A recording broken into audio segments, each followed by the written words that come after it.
اب ایک ہلچل جناب نگران سیٹ اپ کی وفاق میں بھی ہے اور اب وہاں پر بھی یہی ہو رہا ہے کہ کس نے آنا ہے لیکن مزمل یہ بڑی دلچسپ بات ہے. اب صادق سنجرانی صاحب کی انٹری ہوئی ہے اور میں جب نام آیا تو میں یہ سوچ رہا تھا کہ ایک وقت تھا پاکستان پیپلز پارٹی اور پی ٹی آئی اکٹھے ہوئے ان کے لیے, پھر یعنی نون لیگ کو پیچھے ہٹایا, پھر اب لگا کہ ایک وقت میں P M L N Peoples Party ان کی سپورٹ میں, ظاہر ہے جب یہ اب بھی چیئرمین سینٹ ہیں. اب ایسے لگ رہا ہے, محسوس ہوتا ہے کہ پی ٹی آئی ہو, پی ایم ایل این ہو, پیپلز پارٹی, یہ ان کے نامنی نہیں ہیں, نام سامنے آ گیا, کمال ہے. دیکھیں اس میں راجہ ریاض صاحب کہتے ہیں کہ 3 نام میں لے کر گیا ہوں اور 3-4 ہی وزیر اعظم کے ہیں, تو اس پہ مزید مشاورت کے بعد وہ بات کریں گے. لیکن ہمیں سب معلوم ہے کہ یہ جو گفتگو ساری فرمائی جا رہی ہے صرف رسمی کارروائی ہے, پلینگ ٹو دا گیلری کہتے ہیں نا, میڈیا کو دکھانے کے لیے وہ چیز ہے. تو اصل میں جو بیسک ڈیڈ لاک والا آرگیومنٹ ہے وہ وہی ہے جس طرح سے عمر چیمہ صاحب بھی رپورٹ کر چکے ہیں کہ نواز شریف صاحب بضد ہیں اسحاق ڈار صاحب کے نام پہ, اور وہ چاہتے ہیں, کیونکہ اب مجھے نہیں معلوم کہ ان کو کہاں سے یہ خبر ملی ہے, لیکن وہ ایکسپیکٹ کرتے ہیں کہ اگلے 5-6 ماہ میں پاکستان مزید فنڈنگ ڈرا کرے گا اپنے کچھ فرینڈلی کنٹریز سے جس میں گلف کے کنٹریز شامل ہیں. تو وہ کریڈٹ جو ہے وہ صرف اور صرف پی ایم ایل این کو جانا چاہیے. اسی لیے اسی گورنمنٹ کی ایک ایکسٹینشن کریٹ کی جائے. ایسا نہ ہو کہ کوئی اور حکومت آ کے جس کا چہرہ بھی اور ہو, جس کی پالیسیز بھی اور ہوں, وہ کریڈٹ لے جائے اور اگلے الیکشن میں ہمارے پاس کچھ ہو نہ سیل کرنے کے لیے, جو کہ پہلے ہی نہیں ہے. تو اگر تو 5-6 مہینے میں ان کے پاس کوئی معاشی بہتری کا پروگرام اگر ان کو سیکھ کرنا پڑتا ہے اور وہ مل جاتا ہے, تو وہ چاہتے ہیں کہ صرف اور صرف ڈرائیونگ سیٹ پہ ہمارا آدمی ہو. عمر چیمہ صاحب نے تو یہاں تک فرمایا کہ شہباز شریف صاحب خود بھی خواہش مند ہیں کہ وہ جو ہیں وہ نگران بن جائیں, لیکن اب وہ شاید پاسبل نہیں ہے. کچھ بھی ہو سکتا ہے جی, لیکن بات اس طرح سے ہے کہ آپ یہ نہیں کہنا یہاں پاسبل نہیں ہے, یہ بھی آپ کچھ بھی آپ دیکھ لیں. یہ جو نگران ابھی جو ہم بات کر رہے تھے, یہ کہاں کا نگران, کہاں کا کچھ, لیکن خیر بالکل آپ کی بات صحیح ہے کہ قانونی اور آئینی طور پر یہ ہونا چاہیے, لیکن یہاں کچھ بھی ہو سکتا ہے. تو یہ چیز ہے کہ اسحاق ڈار صاحب پہ ان کا بضد ہونا, اور اس کے علاوہ کہا یہ جا رہا ہے, کل اسلام آباد میں بہت سے وزراء سے جب پوچھا گیا کہ آپ بتا دیں کوئی ایک نام, تو انہوں نے کہا نام اس شہر سے نہیں آنا. تو یہ چیز ہے کہ جی انفارچونیٹ چیز ہے کہ پاکستان کی سیاسی قیادت اتنی نااہل ہو چکی ہے کہ وہ ایک نگران وزیر اعظم کا نام بتانے سے ڈرتے ہیں, اور اس کے ساتھ ساتھ یہ بھی کہ وہ اپنے طور پہ فیصلہ کرنے کے قابل نہیں رہے.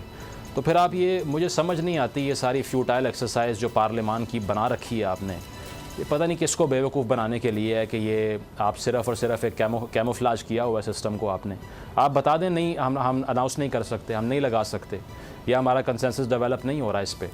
تو یہ کہنا کہ جی لندن سے فیصلہ ہوگا, شہباز شریف صاحب فیصلہ کر لیں گے, بے شک پریشرائز یہ لوگ کر کے دیکھ چکے ہیں, لیکن میرا نہیں خیال کہ زیادہ سنی جا رہی ہے, اور ہوگا وہی جو کہ ارباب اختیار فیصلہ کریں گے.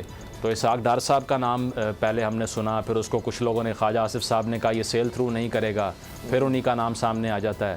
اب کل کے وزیر اعظم جیلانی صاحب تھے, آج کے سنجرانی صاحب بن گئے ہیں, اب کل دیکھیں کون سے بنیں گے. تو یہ تو ایک مذاق ہے جو چلتا جا رہا ہے, اور آپ دیکھیں اسمبلی ڈیزالو ہو چکی ہے. ایون راحیل شریف صاحب کا نام بھی آیا, جی ایسی سیکیورٹی کلیئرنس اب تک 28 سے 30 لوگوں کی ہو چکی ہے, یعنی کہ 28 سے 30 لوگوں کی سیکیورٹی کلیئرنس نگران وزیر اعظم کے لیے کر لی گئی ہے, ان میں سے ایک ہو سکتا ہے. تو یہ آپشن بڑھائی جا رہے ہیں, اور بہت سے لوگ لابنگ بھی کر رہے ہیں, کیونکہ سب کو علم ہے. کچھ نے شکریہ بھی ادا کر دیا, جی کر دیا مبارکباد پر, کچھ نے تو شکریہ بھی ادا کر دیا. بالکل, وہ ایکسیپٹ بھی کر رہے ہیں اس چیز کو, اور وہ بھی غلط کر رہے ہیں.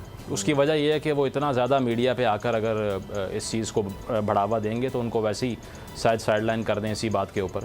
تو دیکھا یہی جا رہا ہے کہ بہت سے لوگ سرگرم ہیں, بہت لابنگ ہو رہی ہے, بہت سے گروپس ہیں, کیونکہ اس بار کی جو نگران وزارت عظمیٰ ہے نا, یہ ہر کوئی چاہتا ہے انکلوڈنگ شہباز شریف, کیونکہ ان کو پتہ ہے کہ اس بار کے جو سٹیکس ہیں نا وہ انپریسیڈنٹڈ ہیں, اس سے پہلے کبھی تھے ہی نہیں. وہ نگران تو ہے نہیں نا, وہ نگران پلس کا. آپ یہی سمجھیں کہ ایک نئی حکومت آ رہی ہے, کیونکہ پاکستان میں ویسے بھی جو ابھی حکومت گئی ہے یہ بھی تقریباً 1-1.5 سال نکال کر گئی ہے نا, تو وہ بھی اسی کے برابر ہوگی پھر کم از کم. تو یہ اسٹیٹس اگر پنجاب اور خیبر پختونخوا کو آپ دیکھ لیں تو اگر 6 مہینے پلس کر دیں 1.5 سال تو یہ گزار جائیں گے. بالکل ایسے ہے. اور دیکھیں نا, اسٹیٹس مین اگر کوئی ہو تو وہ یہ کہے گا کہ اگر معاشی بہتری ہوتی ہے تو کوئی بھی کریڈٹ لے جائے, مجھے کیا اس سے, پاکستان کے عوام کا ہی فائدہ ہوگا نا. لیکن یہاں پر کیا ہے کہ آیا بہتری ہو ہی نہ, اگر ہو تو صرف ہماری نگران وزیر اعظم کے انڈر ہو, اس کے علاوہ. Let me be the devil's advocate.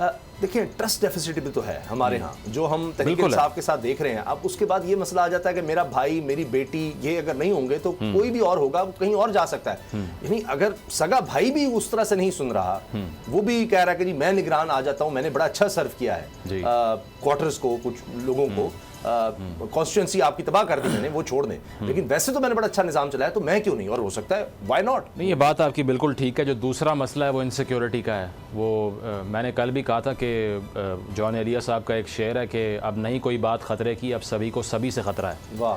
So everybody is afraid of everybody. ہر کسی کو لگ رہا ہے کہ نہیں اگر ان لوگوں کی سن لی تو ہم مارے جائیں گے, تو اتنا لیک آف ٹرسٹ ہے. دیکھیں ہمارا المیہ دیکھیں, یہ جو ہم نے پچھلے 1.5 سال میں کرائسس دیکھا ہے, یہ صرف اپوائنٹمنٹ ہی تو تھا.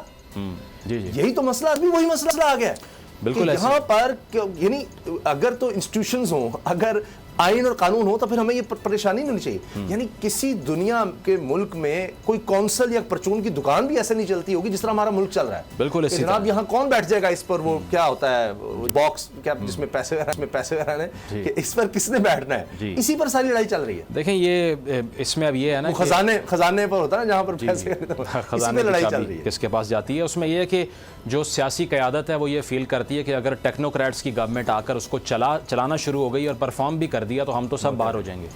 تو ٹیکنوکریٹس روم کس نے دیا, بالکل روم کس نے دیا اس سب کے لیے. لیکن سیاسی قیادت کا اپنا قصور ہے نا. اگر یہ لیجسلیشن اس قسم کی کریں گے کہ اپنے ہاتھ کاٹ لیں گے تو پھر کسی کو بلیم نہ کریں بعد میں. اگر آپ کو یہ ویڈیو پسند آئی تو سبسکرائب کریں اور بیل پر کلک کریں. تاریخ کا امین,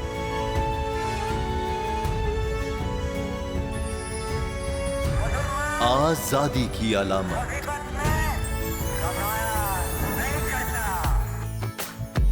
حسن کا آئینہ دار, فکر و نظریے کی عکاس,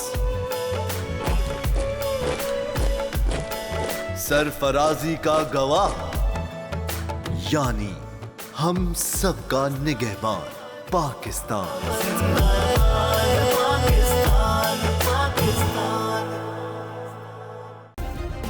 سبسکرائب کریں اور بیل دبائیں تاکہ کوئی خبر رہ نہ جائے.